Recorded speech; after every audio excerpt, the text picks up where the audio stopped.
সেই দিন গিয়েছিলাম এক বিয়ে বাড়িতে। অনেক মজা করার পর ফাইনালি আমরা খাওয়ার লাইনে চলে এলাম। তো কোনো রকম সিটও পেয়ে গেলাম। তারপর দুজনে বসেছি, পেছনে 2 বন্ধু, এক বান্ধবীও বসে গেছিলো আর আমাদের প্লেটও দিয়ে চলে গেল। আর এই মানুষটাকে দেখো, ওর মনে হচ্ছে ওর প্লেটের মধ্যে কিছু আছে। যাই হোক, ও পরিষ্কার করার চেষ্টা করছিল কিন্তু ওটা কিছুই ছিল না।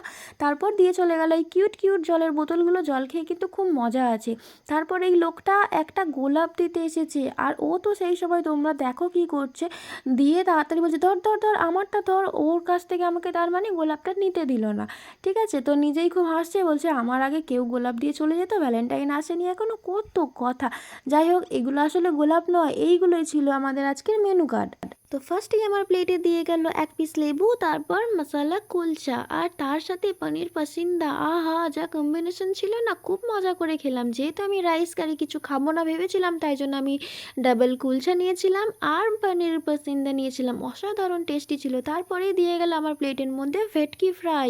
তারপর আমি দই কাতলা খাবো না বলে নিইনি, আর নিইনি যেহেতু ওকে দিয়েছিল, তাই জন্য ওর কাছ থেকে একটু টেস্ট তো করাই যায়, তাই না? তো কেটে নিয়ে নিলাম। আর দেখো, আমি কিন্তু অন্যদিকে তাকিয়েছিলাম, যার জন্য আমার প্লেটে এত পোলাও দিয়ে চলে গেছে। তো আমি কিন্তু পোলাওটা খাইনি, একটু জাস্ট একটু খেয়েছিলাম, একদম অল্প। তারপর দিয়ে গেল আমার প্লেটে গরম গরম মটন কষা। আহা, আর কি বলবো, আমি জাস্ট মটনই খেয়েছিলাম সেই দিন রাতে বলা চলে। আমি এবার প্রায় 3 বার মটন নিয়েছিলাম। অনেক অনেক অনেক মজা করে মটন খেয়েছি। তো তারপর ফুলকপি রোস্ট ছিল, যেটা আমি প্লেটের মধ্যে জায়গা দেওয়ার জায়গা পাইনি। যাই হোক, ও সেম নেয়নি একটুও। তো তারপর ভরে ভরে আমি মটন খেয়ে নিলাম। তারপর এক এক করে এসে গেল চাটনি, পাঁপড়, রসগোল্লা, রাজভোগ, সন্দেশ অ্যান্ড আইসক্রিম। আর শেষে ছিল একটা মিষ্টি পান। তো নেক্সট ব্লগে দেখা হচ্ছে, টাটা।